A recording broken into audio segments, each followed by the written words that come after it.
Calçados Wirth, Vila Rica Imóveis, Capesberg, Instituto Ivoti apresentam Unser Familien.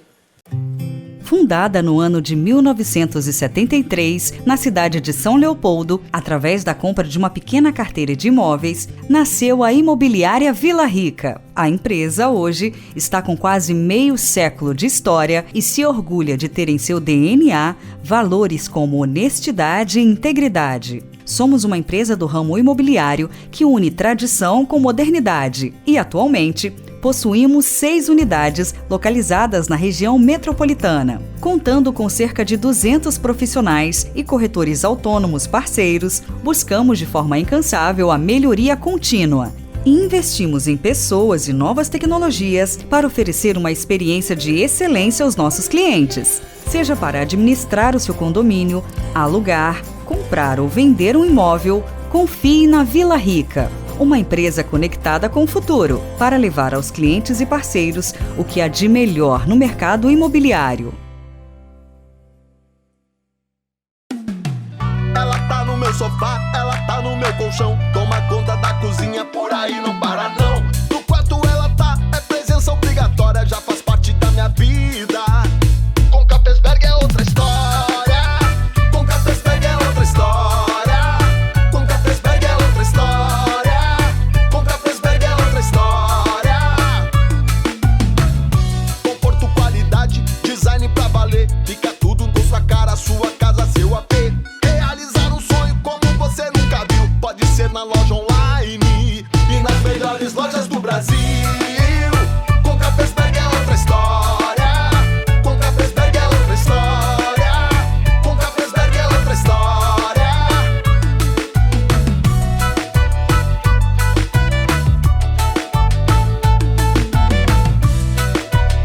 Com Capesberg é outra história. Com Capesberg é outra história. Com Capesberg é outra história. Com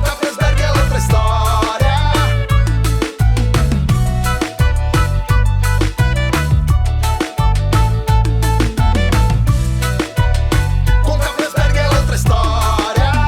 Com Capesberg é outra história.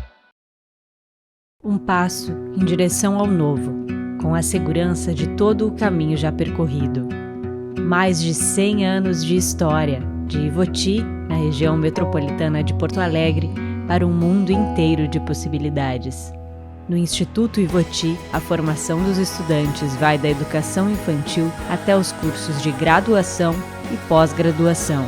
Um passo em direção ao novo, um passo em direção a novos horizontes.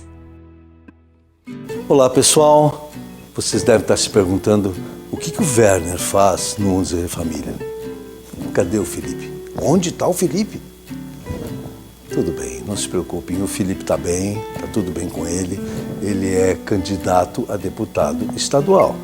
E como a legislação brasileira impede que candidatos apareçam e tenham programas de televisão, o Felipe está impedido de continuar com o Unser Familien. Quem vai continuar nos próximos 3 meses sou eu. Fui convidado para substituí-lo durante esse período. Eu sou um interino e faço com muita satisfação, tanto como descendente de alemães, como historiador e como um homem de televisão que eu sou. Então, nos próximos 3 meses, estaremos juntos no Unser Familien.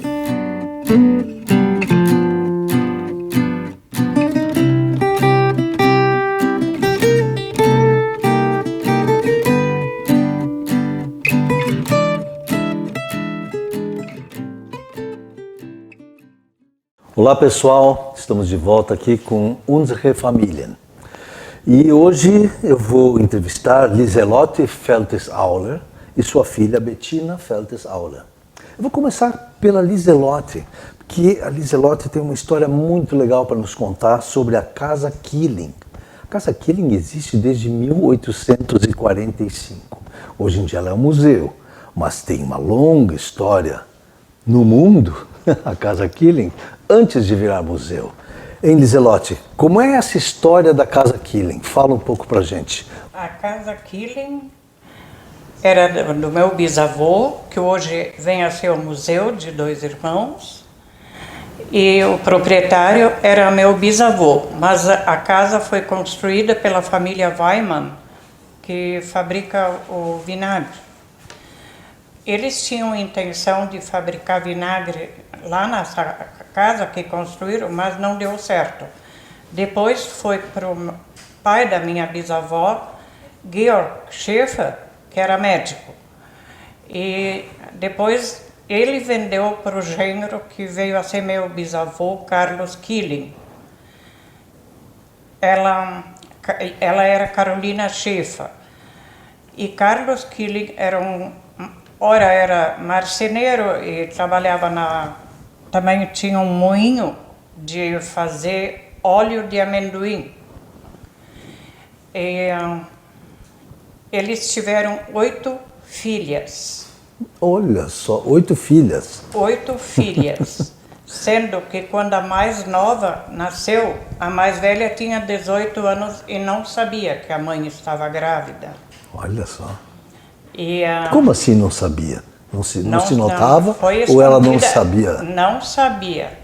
Ela só sabia que no quarto da frente, que hoje é o museu, tinha movimento que ela estranhou, porque o pai, o senhor Carlos Killing, entrou nesse quarto. E daí a pouco ele saiu com o neném nos braços e deu para a mais velha e disse, pega e cria esta criança. Olha só. E ela criou. As outras casaram. Quer dizer, casaram de uma maneira meio esquisita, porque minha bisavó era luterana e meu bisavô muito católico.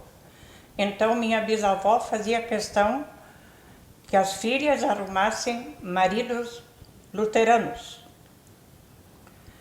E com isso, quando meu bisavô voltava para casa, ela dizia, hoje esta foi com o namorado.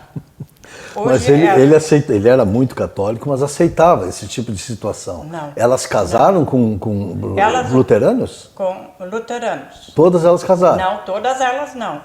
Como minha avó casou com católico, mas a outra parte, 4 ou 5, casaram com luteranos. E uma, até quando meu bisavô chegou, que ele estava trabalhando na agricultura também. Ele chegou em casa, a minha bisavó disse, hoje a Carolina saiu de casa com o namorado. Daí ele disse, posso falar em alemão? Pode, claro. Dann ist heute ein armer Mensch in die Welt gelaufen. Porque ela tinha problemas meio que mentais. Então hoje, pode traduzir. Hoje uma pobre criatura foi para o mundo. Foi para o mundo, exatamente. Olha só, para os nossos espectadores que não sabem, faz pouco tempo que deixou de haver um cisma, assim, essa radicalidade entre católicos e luteranos. Isso foi um problema desde antes de virem para o Brasil, mas desde o início da presença dos imigrantes aqui, houve esse problema também em relação aos outros habitantes não oriundos da Alemanha, aqui já presentes no Rio Grande do Sul. E a gente conviveu com essa divisão da sociedade até poucos anos. Quem tem aí 20 anos, 25 anos, não sabe disso. E naquela época isso era muito mais exacerbado, né?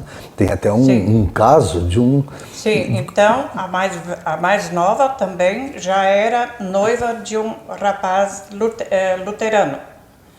Nisso meu bisavô ficou doente, na época era tifo, febre tifoide. E ele foi fazer um forno de fazer pão em Picada Verão. E essa família tinha essa doença. Ele sabia, mas como ele disse, eu sou um homem de fé, eu não vou pegar essa doença para mim, não vou trazer ela para casa, mas ele trouxe. Ele faleceu disso. Foi em 1933. E antes de falecer, ele fez a filha mais velha, que nunca quis namorar, e que era costureira de 2 irmãos, fazia roupa para toda a população, que não eram muitas, e disse: Ida, me promete que tu não vai deixar a Ida casar com um luterano, umas horas antes dele falecer. E ela prometeu isso para o pai, Carlos Killing. E cumpriu, à risca. A minha madrinha, Ide, ficou noiva 53 anos. Olha só. Quando a mais velha faleceu, depois de 53 anos, meio ano depois, a Ide casou e ficou luterana. 53 anos, noiva, até a irmã mais velha falecer. Sim, até ela falecer. Quando ela faleceu, então meio ano depois, ela casou com o noivo, que namoravam como antigamente. Ele vinha toda quarta-feira. Sim, já tinham 70 anos quase quando casaram. Eles casaram, ele tinha já passado dos 70. Ele 76 e ela 73. É surpreendente isso, né? É uma grande diferença.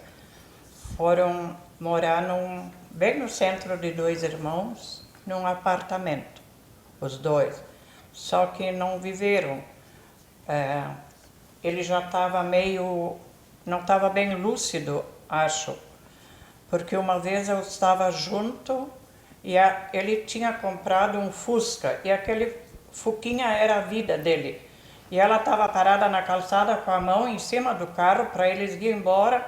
Ele foi embora, deixou ela parada com a mão e só notou que ela nem estava junto quando chegou em casa. Quer dizer que foi um casamento assim... É, bem diferente, né? E a história do museu, hein? Como é que é agora? Quer dizer, vocês passaram essa casa para o município, né? Sim, pro poder público. nesse meio ano que ela ficou ainda, ela vendeu para o prefeito Romeu Wolff. E ele já com a intenção de fazer um museu. E o Romeu e eu fomos juntos na escola, em 2 irmãos. Daí eu disse ao Romeu: por favor, deixa essa parte dos fundos, não tira. Ele disse: Elias, eu sou careca de tanto que nós aprontamos na escola, eu vou tirar isso. Hoje o museu falta uma parte da construção, mas eu vou muito lá, porque eu sou a única que sabe toda a vida do museu, porque quando criança, como as 2 eram solteiras e moravam juntas e costuravam, eu passava às vezes 1, 2 semanas com elas. E sempre onde aprendi a ler em alemão e letra gótica também. Olha, muito E eu bem. ainda leio letra gótica em Pessoal, alemão. esse museu pode ser visitado na cidade Sim. de 2 irmãos, a Casa Killing, e vale a pena dar uma olhada lá.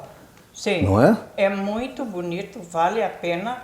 O Celestino Killing, o dono das tintas Killing, ele é o único que assina Killing, mas porreiro do escrivão.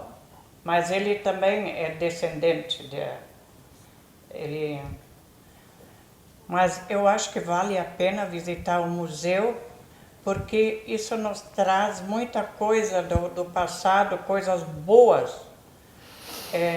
Eu sempre digo, toda vez que entro lá, aqui eu fui muito feliz.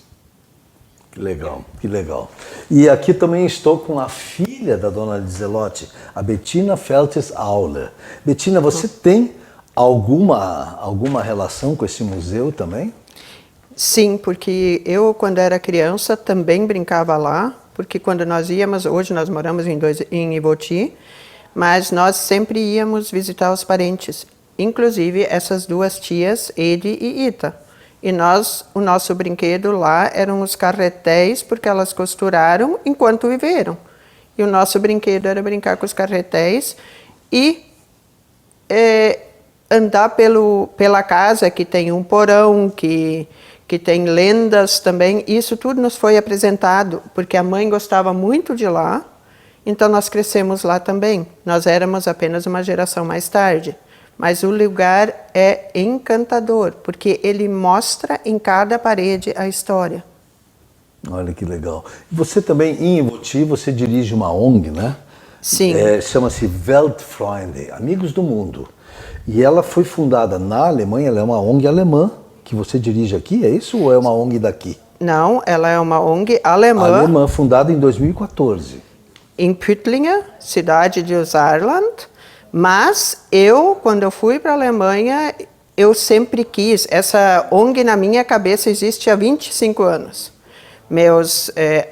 Eu perdi a visão muito cedo. E na época, eu poderia ter inclinado a ser alguém depressivo ou, digamos, sentar num canto. E além de infernizar e não aproveitar a própria vida, eu poderia ainda infernizar dos outros. Mas como eu não tenho esse perfil, eu comecei a me ocupar com crianças. Eu gosto muito de criança e adolescente. E dizia que eu queria ter uma ONG alemã. Eu nunca falei ONG, eu falava uma fundação, que é uma associação, na verdade. Uhum. E eu nunca tinha visitado a Alemanha, mas eu dizia que a fundação seria alemã.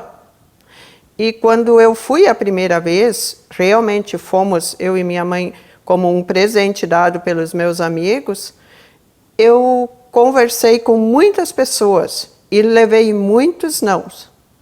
Até que um dia eu fui na casa de um amigo meu que fez 51 anos, no aniversário dele.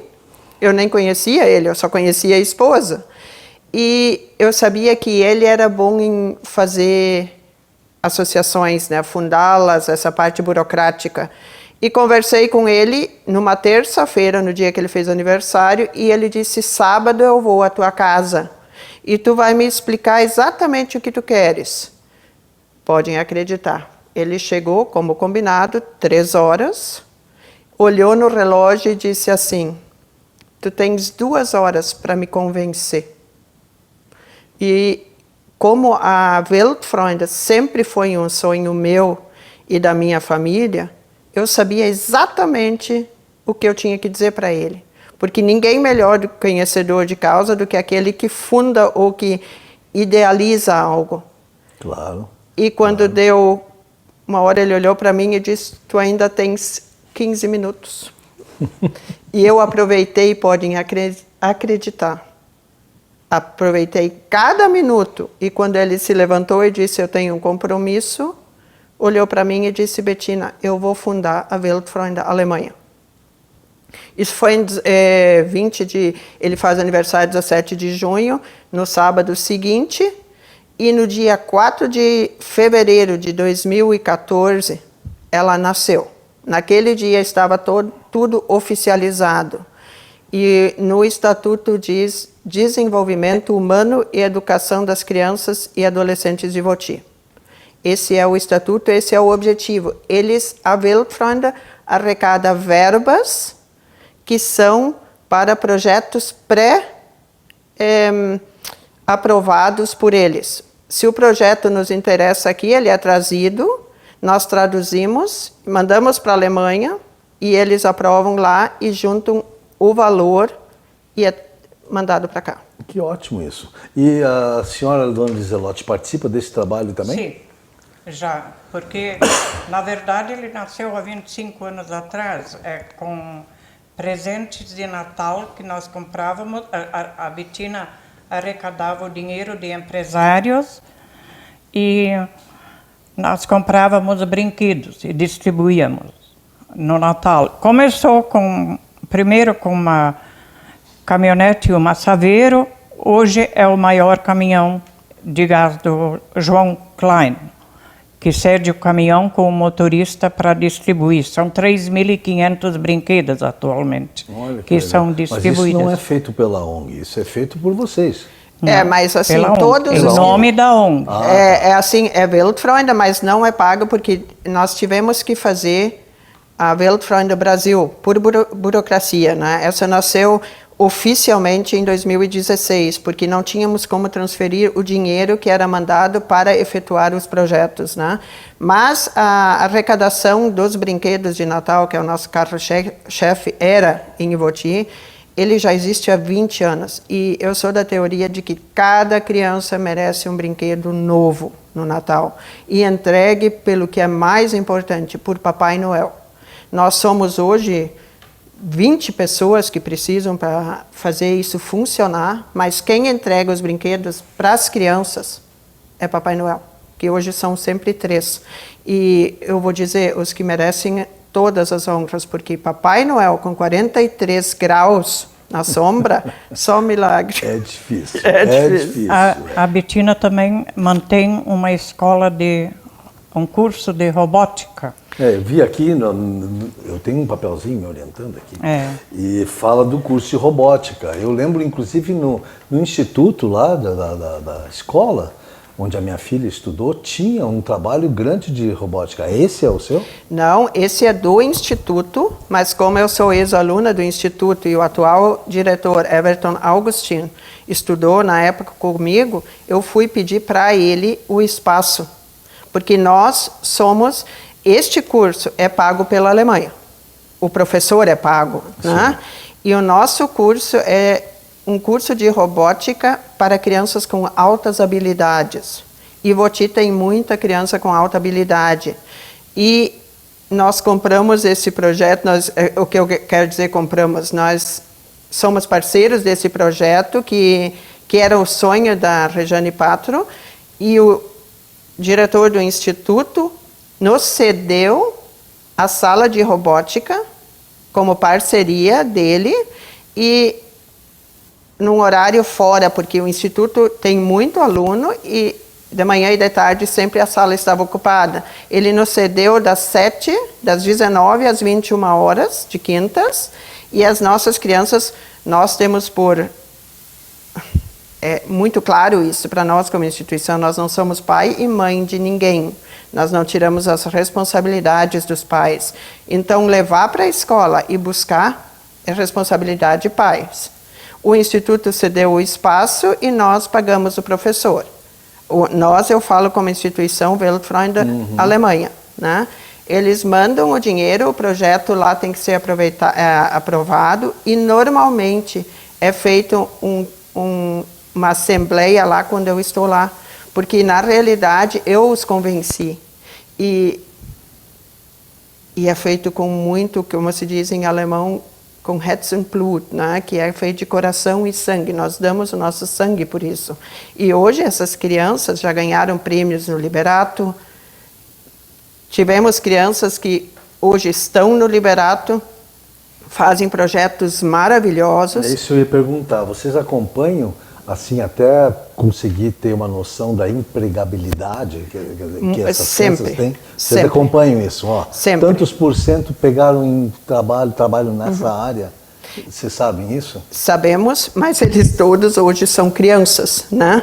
Eu sei que hoje eles têm 18, 14, eles vêm muito cedo, né? E nós levamos, eu me lembro que quando nós vamos levá-los a SAP, a SKA para visitar, né? E o menor tinha 8 anos, que hoje ainda é nosso aluno, o Hector. E para distrair o Hector, eu levei um telefone e quando nós encontramos o Hector, estava brincando com os robôs, tinha através de um smartphone movido 3 ou 4 robôs lá dentro, né? E o dono disse, eu quero essa criança, eu disse, parceria, meu filho é pagar professor. E é o que a gente faz, a gente acredita que essas crianças construam algo que seja útil. Ano passado, quando eu estive na Alemanha, nós fizemos eu não sei se chama teleconferência, mas eles se apresentaram ao vivo e o Hector mostrou o projeto dele, que é um braço mecânico para que os técnicos de química não tenham que pôr a mão nos produtos químicos. Uma pinça com 3 eixos. Assim, não vamos entrar em maiores detalhes, porque ele tem altas habilidades, eu não. Tá certo, tá certo. E a dona Liselotte participa desse trabalho, dona? Como a senhora participa? De alguma maneira sempre, porque em primeiro lugar, motorista da Presidente. Então, sou a motorista dela e ajudo no que... Você é uma motorista muito qualificada, né? Totalmente, 100%, né? Eu dirijo na Alemanha, né? Então, agora tem que dirigir na Austrália. Do outro lado e naquele trânsito. Dirigir bem ligeiro, eu gosto. É mesmo? A senhora tem um pezinho pesado, é? O pé de 2 irmãos bem pesado. Mas é um projeto muito bonito, a robótica lá é reconhecida. Eu ajudo a Betina sempre. Tem outras coisas, né? Nós duas vivemos juntas desde que meu marido faleceu há 33 anos atrás. Então, na casa somos só eu e ela e mais um tacla. E assim, às vezes tem que registrar uma coisa, escrever uma coisa ou ler alguma coisa. Sim. E isso é meu trabalho. Ler e escrever. E pega uma criança aqui, leva para lá, pega entrega, paga alguma coisa. Hoje tudo isso é muito mais prático com o Pix, mas já tinha época que tinha que pagar no caixa do... Isso tudo a minha mãe faz, eu posso contar. Depois, quando veio o Covid, daí eu não fui mais para o banco. O Instituto, nós acompanhávamos o calendário, parou e nós paramos, né? Aí o professor, inconformado com isso, até porque robótica é tecnologia, e nós fizemos o projeto ser online. E o projeto andou durante toda a pandemia com as crianças em casa, o que arrecadou algumas dificuldades. Nem todas tinham computador, nem todas tinham internet, nem todas tinham... E isso tudo foi muito bem resolvido. Hoje nós temos o projeto que continua em quintas-feiras à noite, e temos um projeto em sábados de manhã que é 100% online, onde tem crianças de Ivoti, Presidente Lucena, São Paulo das Missões, Horizontina, são 6 municípios. Esse primeiro em Santa Catarina, que é uma cidade bem na divisa. E essas crianças todas, ao todo são 60, têm aula todos os sábados de manhã, financiado, e eles participam de competições nacionais e internacionais. Muito legal isso. E a gente falou aqui, eu quero só recuperar para encerrar, nós estamos no final. Você ia passar 2 semanas na casa lá, ou era a senhora? Não, você que ia passar. A mãe. Você ia passar, por quê? Vocês moravam onde? Não moravam na casa Killing? Não, nós morávamos a poucos metros do museu, em 2 irmãos. Sim. Mas como a minha mãe ficava trabalhando no calçado, meu pai tinha aquela fábrica, daí eu ia na casa dessas 2 tias, eram tias avós, porque minha avó também é uma das 8. Sim.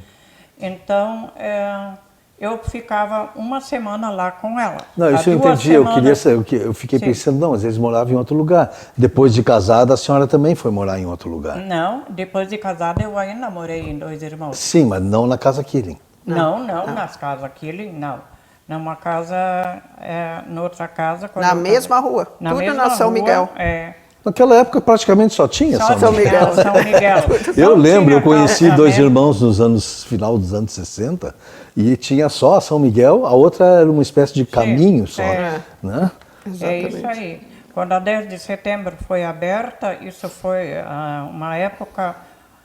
Eu já era noiva na época. Na época era diferente. Fiquei noiva com 15 anos e com 17 eu casei. Hoje isso não existe mais. E nem pode. Graças a Deus. Nem pode. Já era quase... Exato. Não, depende da diferença de idade. Hoje em dia não aprova. Meu marido era 12 anos mais velho do que eu. Aí não podia mesmo. Ele tinha o juízo. Hoje nada. Mas eu nasci, cresci em 2 irmãos e grande parte da minha vida no prédio que hoje é o museu. E você nasceu em 2 irmãos e agora as 2 moram em Ivoti, é isso? Há 54 anos. Olha só, então tanto 2 irmãos quanto Ivoti têm a satisfação e a sorte de ter Liselotte e Betina entre os seus moradores. 2 irmãos já saíram de lá e agora Ivoti. Eu agradeço a vocês duas a presença aqui, essa entrevista tão legal, tão interessante e instrutiva. E para os espectadores aqui, até a próxima.